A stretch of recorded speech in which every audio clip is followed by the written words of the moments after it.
A political ideology is a set of beliefs about how society should work and the role of government in achieving those goals. Good morning, my dear students, my fellow students. Today, we're going to explore the fascinating world of political ideologies. This is a super brief topic, and it has to do with its relation to power. I chose to put it in in this other topic. So it's sort of an extra content that it's going to be super helpful for you.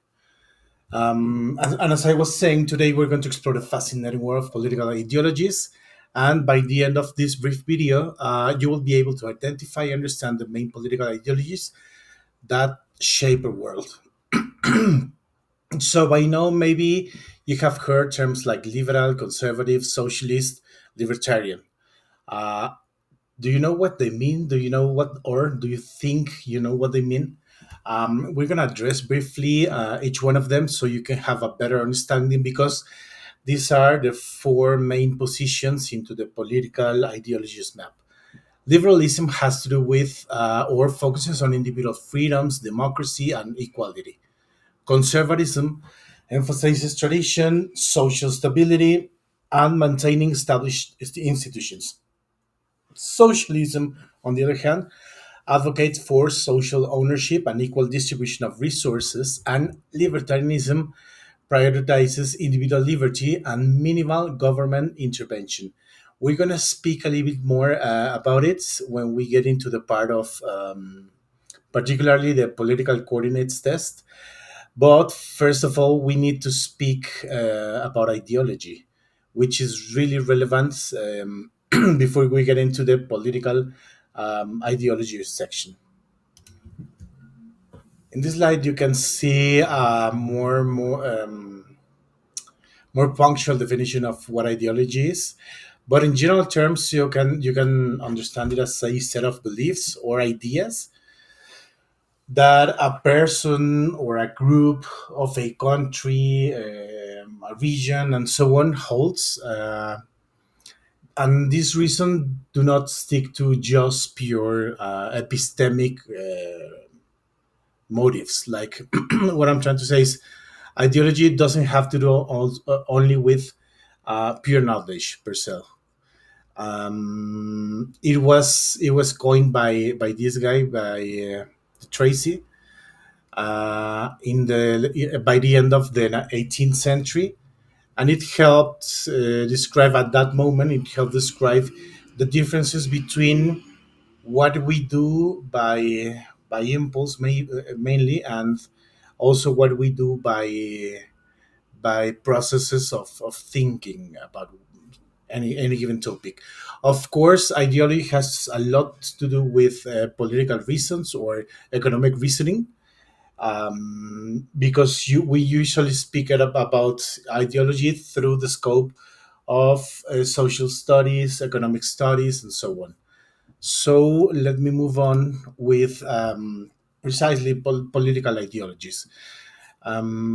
Pretty similar to the general definition of ideology, political ideologies, they have to do with, of course, this set of beliefs and ideas about how society should be organized and ruled and governed, basically.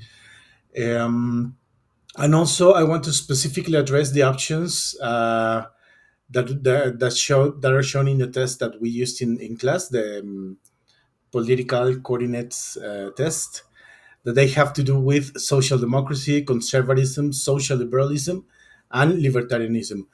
Those are pretty similar to the huge definitions that I just mentioned before, but they have specific information that should be relevant for later on.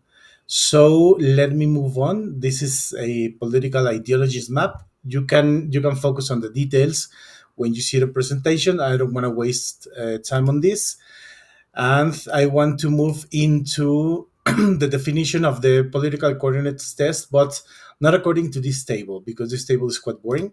According to this image, as I told you before, remember that ideology and political ideology, in particular, it has to do with a spectrum. It's not a fixed box that you fit into. And of course, this your own political ideology might be changing across the time. So when you grow older, when you change countries and jobs and perspectives and so on, it's highly probable that your political ideology is going to change over time, but you're going to stick to some fundamental elements. So let's rehearse really quick these four ones. We're going to be speaking about social democracy, about conservatism, about social liberalism, and about libertarianism.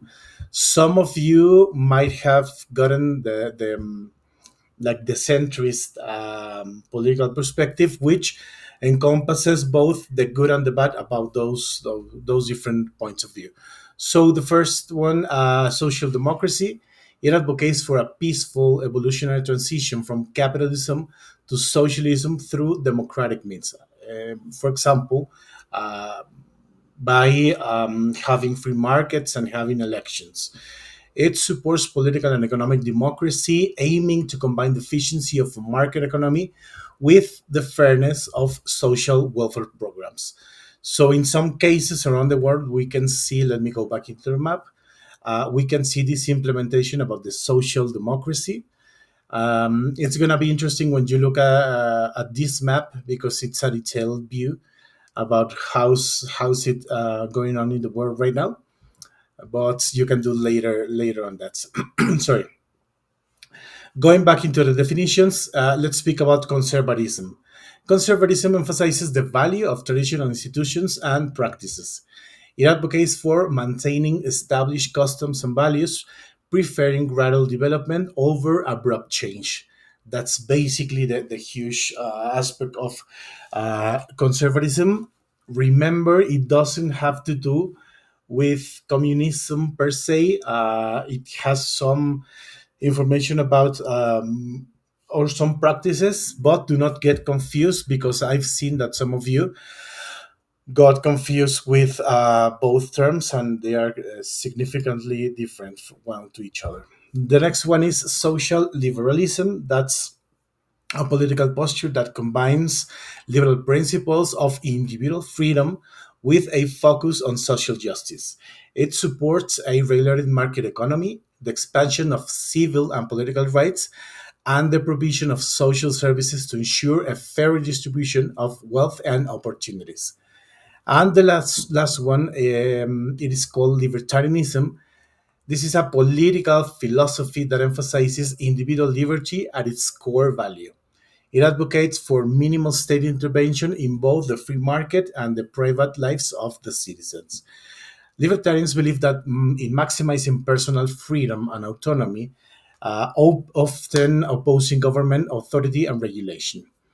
So, understanding political ideologies, it's going to help you make sense of the world around you and the different perspectives people hold. It's going to help us both understand where are we placed in the world and also to understand distinct or different political perspectives. It is important to respect and consider these diverse point views, and that's what we're going to be doing all across the course.